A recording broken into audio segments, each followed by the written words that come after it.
Frank, I don't know if you've noticed this, but what happens when you get a notification on Facebook, Twitter, YouTube, LinkedIn? What is the symbol of that notification? I don't know, a little red thing or a thumbs up or. Well, it's on all those platforms. It's a bell. Oh, yes, it is. Yes, it is. Oh, I didn't notice that. I'm salivating now. Which is interesting when you understand behaviorism that came out of Pavlov and Skinner. So Yeah. it's right there in your face. Your bell is ringing and you're salivating and you're being socially engineered. You are making basic observations about reality, and this makes you a dangerous paranoid conspiracy theorist. Yeah. The Skinnerian idea of operant conditioning is obvious. Like, operant conditioning is basically the architecture of addictive online gaming. And people call it gamification because it sounds nice.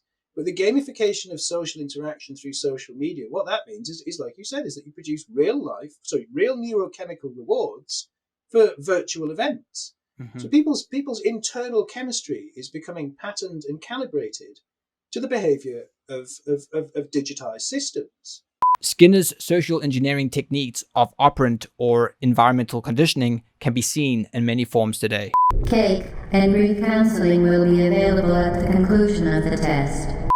So the loot lottery is kind of a system by which random items are generated. And the best analogy is it's a slot machine. Every time you kill a monster, you put a quarter into the slot machine and you pull the lever and out can come nothing. You get your quarterback. You could do pretty well or you could hit a jackpot. And so if you can think of pulling the lever as every time you kill a monster, it's got kind of this addictive quality. Just as slot machines are addictive, so is the I am going to maybe win something big here. The pigeon learned that pecking the disc produced a reward. Then the behavior of pecking could be studied in relation to how often that reward was offered. Or in Skinner's terms, what was the schedule of reinforcement? The main thing is what we call schedules of reinforcement. Reinforcement is what the layman calls reward, and you can schedule it so that a reward occurs every now and then when a pigeon does something. We usually use a response with a pigeon pecking a little disc, a little spot in the wall, and you can reinforce with food. But you don't reinforce every time. Perhaps every 10th time, or perhaps only once every minute or something like that. There are a very large number of schedules, and they have their special effects. And there is a good example of how you can move from the pigeon to the human case, because one of the schedules which is very effective with rats or pigeons is what we call the variable ratio schedule, and that is at the heart of all gambling devices and has the same effect. How much of the self resides within the self nowadays, and how much it belongs to what you might call the cloud, the machine, more properly, the machine. How much of you belongs to the machine? How much of your internal architecture is prompted by the machine? How much of you is you? It's a good question, and it's one that's worth answering. And obviously, it doesn't make you better.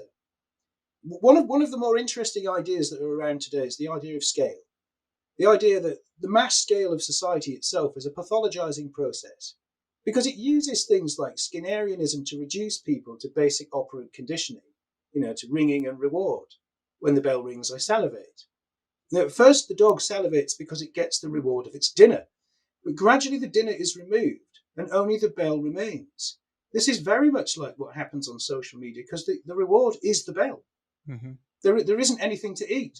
It is a reward for a product that you've consumed that doesn't exist. And that can be applied equally to the post-human utopia that we're suggested to have. Now, the mass society that we're in is this technological dimension of the mass society is one aspect in which it is a vast pathologizing machine. There's also another bloke called J.B. Calhoun who wrote about like mouse utopias and so on. Yep, Universe 25. Yes. Well, the thing is that what his argument was that the concentration of people into urban bug hives, which is very much adduced by the Net Zero and Agenda 2030 program, that we were all supposed to live in tiny pods in huge urban conurbations. He said that this simple concentration of human population led to pathological behaviour. And that I think that this is one dimension of the aspect of mass society that makes people sick. One thing that's completely unignorable is that mass society, mass technocratic consumer culture, is making people obese, mentally ill. It actually rewards mental illness, and I will adduce that right now. I'm about to become serious and completely invincible intellectually by this simple means. Once a man wears a wig, it's impossible to criticise him. It's actually a criminal offence to insult me now. So I'll take it off, so I'm vulnerable again. But, It's your shield. well, it is, but it's a great career move. It makes you invincible. If your life is a failure, then simply wear a wig all the time and call yourself Jim. But the thing is, what I'm going on about is that mass society not only promotes these pathological behaviours, but it actually does reward them, and you can achieve a degree of legal privilege and advantage. You can be preferred for a position at work. You are preferred. Competence is disadvantaged by this. Whether or not you agree with people with female impersonators, or the idea that your skin colour means that you should be privileged to a position of power, whether or not you agree with that in principle, it's impossible to countermand the fact. And the fact is that this disadvantages competence. It actually weakens organisations because instead of ability, you simply have superficial characteristics. Now, these superficial characteristics lead to your promotion under ESG rules, which now govern the profitability of companies. So environmental and social governance rules are set out by the powerful company BlackRock and promoted by them in all the companies that it commands, which is most of them in the world. So if you don't satisfy these conditions, you don't get your funding. And what that means is that you are obliged to promote people for reasons other than competence. Mm-hmm. Now, this is patently insane. Now, this is an aspect of the technocratic society that is obviously insane. It says it doesn't matter how capable you are, if you do not wear a wig, or if you're the wrong colour, then you're not getting the job. Now, we want people who are this colour now, and we want people who wave these flags. And it doesn't matter whether they can do the job at all. Now, this is, if you like, the extreme pathology of the managerial idea that human beings, once trained in managerialism, are fungible. What managerialism wants, the reason why your boss does talk like a beep boop, do not recognise human input error, is because what managerialism selects for is components. Character is actually deleterious to managerialism. It's inefficient to have people of principle or indeed of high intellect. So it wants moderately capable people who are compliant. And also it seeks to replace, not just in the workplace, but everywhere else, human relations with human transactions. It is a transactional and not relational model. This is a pathological model because transactions, like business transactions, like customer service relations, they are deliberately exclusive of the human dimension that makes for relational experience, for a rewarding experience of life, for sincerity, and for all the human qualities that we treasure and prize and that we wish to foster in our children, and that we see as the hallmark of a healthy existence.